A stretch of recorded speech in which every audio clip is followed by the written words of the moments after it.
Hello student, your Hindi teacher from LPM Public School. Welcome my online class. आज आपकी book Hindi व्याकरण से संज्ञा चैप्टर 3 नाउन। आज हम इस वीडियो में पढ़ेंगे कि संज्ञा किसे कहते हैं। आप लोग ये class second, third, fourth, fifth में संज्ञा के बारे में पढ़ते चले आए हैं कि संज्ञा किसे कहा जाता है। आपके बुक में दिया है कि प्रिया अपने पापा के साथ आगरा घूमने गई।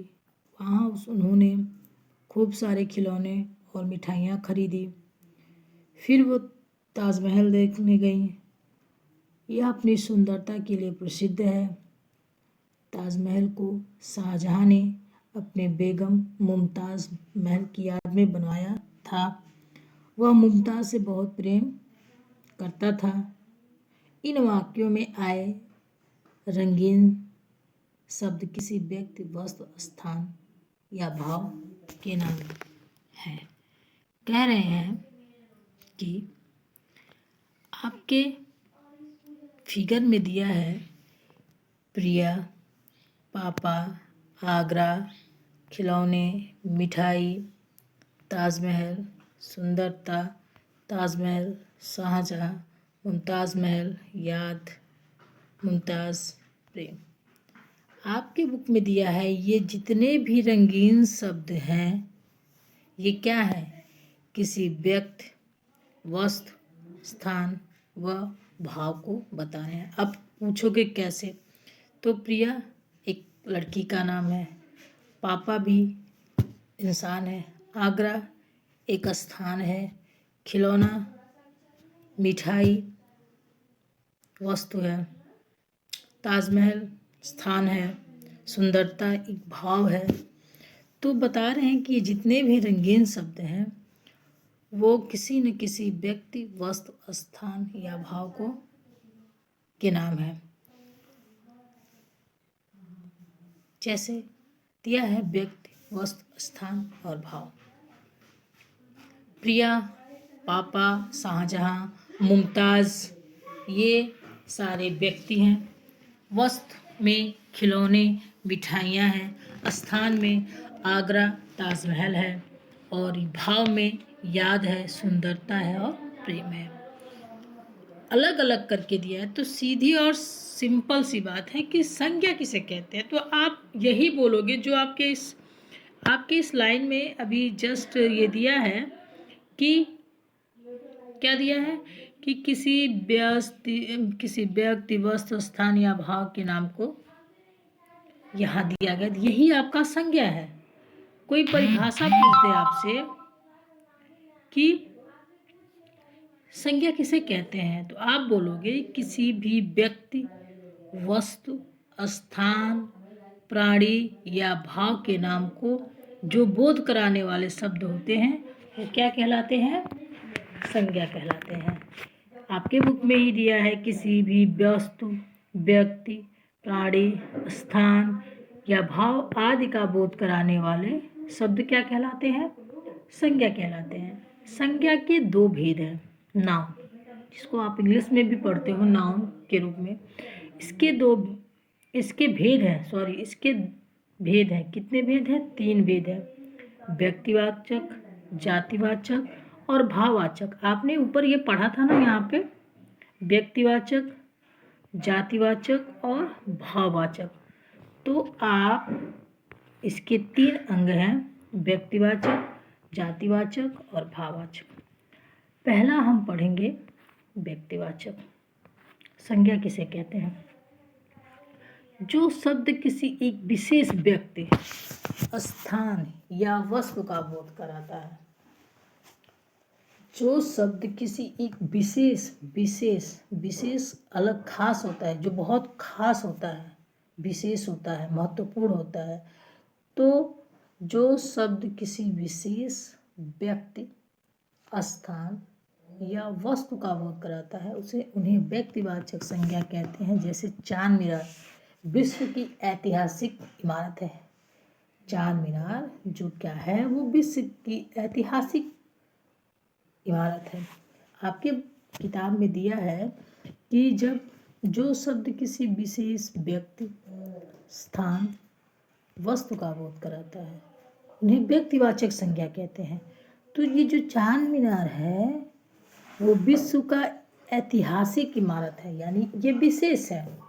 साक्षी एक मिलनसार लड़की है। साक्षी एक मिलनसार लड़की है। इस वाक्य में केवल चार मीनार या साक्षी के बारे में नहीं बताया गया है, किसी अन्य स्थान व व्यक्ति के बारे में नहीं है। अतः चार मीनार व साक्षी को व्यक्तिवाचक संज्ञा कहेंगे। विशेष बिंदु में दिया है सूर्य, चंद्रमा, पृथ्वी आदि व्यक्तिवाचक संज्ञा मानी गई हैं। विशेष में दिया गया है सूर्य, चंद्रमा, पृथ्वी आदि व्यक्तिवाचक संज्ञा मानी गई है, क्योंकि हमारे सौरमंडल में एक ही सूर्य, चंद्रमा तथा एक ही पृथ्वी है। हमारे सौरमंडल में दो तो पृथ्वी है नहीं, ना ही दो चंद्रमा है, ना ही दो सूर्य है। ये विशेष है क्योंकि हमारी सौरमंडल में एक ही सूर्य है, एक ही चंद्रमा है तथा एक ही पृथ्वी है। महीनों के नाम व्यक्तिवाचक संज्ञा में होते हैं। जो महीनों के नाम होते हैं वो भी व्यक्तिवाचक संज्ञा में आते हैं। तो हम लोगों ने व्यक्तिवाचक संज्ञा में पढ़ा कि जो शब्द किसी विशेष व्यक्ति, स्थान या वस्तु के बारे में बोध कराते हैं उसे व्यक्तिवाचक संज्ञा कहते हैं। जैसे चार मीनार विश्व का ऐतिहासिक एक जगह है, इमारत है, और बोला जा रहा है यहाँ पे कि सूर्य, चंद्रमा और पृथ्वी ये भी व्यक्तिवाचक संज्ञा में ही माने जाते हैं, क्योंकि हमारे सौरमंडल में एक ही पृथ्वी, एक ही सूर्य और एक ही चंद्रमा है। जो महीनों के नाम है वो आपके भी व्यक्तिवाचक संज्ञा में आते हैं। अब हम पढ़ेंगे दूसरा जातिवाचक संज्ञा कि जातिवाचक संज्ञा किसे कहते हैं। तो जातिवाचक संज्ञा जो शब्द एक ही प्रकार की सभी वस्तु, प्राणियों या स्थानों का बोध कराता है वो जातिवाचक संज्ञा है। जातिवाचक संज्ञा में व्यक्तिवाचक में था कि किसी विशेष व्यक्ति, स्थान या वस्तु का बोध कराता है वो व्यक्तिवाचक संज्ञा होता है। लेकिन जातिवाचक संज्ञा में जो शब्द एक ही प्रकार के सभी वस्तु हो जो एक ही प्रकार के प्राणियों या स्थानों का बोध कराते हैं उन्हें जातिवाचक संज्ञा कहते हैं। उदाहरण में नदी बहती है। अब नदी बहती है तो वो कौन सी नदी है? नदी है तो सारी नदियों में आ जाएगा, मतलब नदी एक ही जात में आ जाएगा। जब हम नदी कहते हैं तो वहाँ कोई भी नदी हो सकती है। जब हम नदी कहते हैं तो वहाँ कोई भी क्या हो सकती है? नदी हो सकती है। हमें केवल उस वस्तु का ध्यान आएगा, किसी अन्य वस्तु का ध्यान नहीं आएगा। जब हम किसी नदी का नाम लेंगे तो हमें उसमें सारी नदियाँ आ जाती हैं। यही जातिवाचक संज्ञा है कि जातिवाचक संज्ञा में सभी वस्तु, प्राणी या स्थानों का बोध होता है, उसे जातिवाचक संज्ञा है।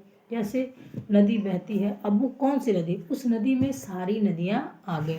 विशेष बिंदु में दिया है कि सभी समूहवाचक शब्द जातिवाचक संज्ञा में आते हैं। सभी समूहवाचक मतलब जब एक साथ सभी लोग समूह में रहते हैं तो वो सब जातिवाचक संज्ञा में आते हैं। जैसे कक्षा, सेना आदि। जो क्लास होते हैं, क्लास जिस कक्षा में पढ़ते हैं तो उसमें आप लोग समूह में बैठते हैं, ठीक है। और सेना में भी कई लोग होते हैं, तो ये सब क्या होते हैं? जातिवाचक संज्ञा में आते हैं। धातु तथा द्रव्य पदार्थों के नाम भी जातिवाचक संज्ञा में आते हैं। धातु तथा द्रव्य जो पदार्थ होते हैं वो सारे जातिवाचक संज्ञा में होते हैं। उदाहरण सोना, चांदी, तांबा, लोहा आदि। सोना, चांदी, तांबा, लोहा आदि। फलों तथा सब्जियों के नाम विशेष होते हुए भी फलों तथा सब्जियों के नाम विशेष होते हुए भी जातिवाचक संज्ञा में आते हैं, क्योंकि वे एक नहीं अनेक होते हैं। वो एक नहीं अनेक होते हैं। उदाहरण, आम एक फल विशेष का नाम है। आम एक फल विशेष का नाम, पर यह एक होते हुए भी क्या है? अनेक है। आम की कई प्रजातियां होती हैं। आम की कई प्रजातियां होती हैं। तो जब आम की प्रजातियां होती हैं तो वो क्या है? आम एक फल है, एक विशेष फल का नाम है, लेकिन कह रहे हैं यह एक होते भी अनेक होते हैं। अतः यह इन्हें क्या कहते हैं? जातिवाचक संज्ञा के अंतर्गत आते हैं। अब हम पढ़ेंगे भाववाचक संज्ञा। भाववाचक संज्ञा। भाववाचक संज्ञा किसे कहते हैं? कि जो व्यक्ति किसी वस्तु, व्यक्ति के गुण, दोष, अवस्था, दशा या भाव के बारे में जानकारी देते हैं, वे भाववाचक संज्ञा कहलाते हैं। उदाहरण, मोटापा, सुंदरता, बुढ़ापा। भाव, केवल हम उस भाव को महसूस कर सकते हैं। जो शब्द किसी वस्तु या व्यक्ति के गुण, जो कुछ लोगों के अच्छे गुण होते हैं, दोष, कमियां, अवस्था, जैसे बुढ़ापा है, दशा या स्वभाव के बारे में जानकारी देते हैं, वो भाववाचक संज्ञा कहलाते हैं। भाववाचक संज्ञा को देखा नहीं जा सकता है। भाववाचक संज्ञा को देखा नहीं जा सकता है, केवल महसूस किया जा सकता है। कुछ संज्ञाएं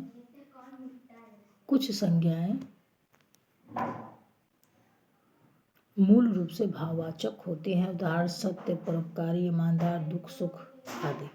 भाववाचक संज्ञा को हम महसूस कर सकते हैं, उसको देख नहीं सकते हैं। जैसे कुछ यहाँ पे आपके भाववाचक संज्ञा बनाई गई हैं, जैसे मनुष्य का मनुष्यता, कठोर का कठोरता, हरा का हरियाली, खट्टा का खटास, छोटा का छोटपन, मोटा का मोटापा, विशाल का विशालता, गुरु का गुरुत्व, बुरा का बुराई, लाल का लालिमा, ऊंचा का ऊंचाई, बच्चा का बचपन, गर्म का गर्मी या गर्माहट, मिलना का मिलावट, सुंदर का सुंदरता, अच्छा का अच्छाई, मीठा का मिठास, गहरा का गहराई।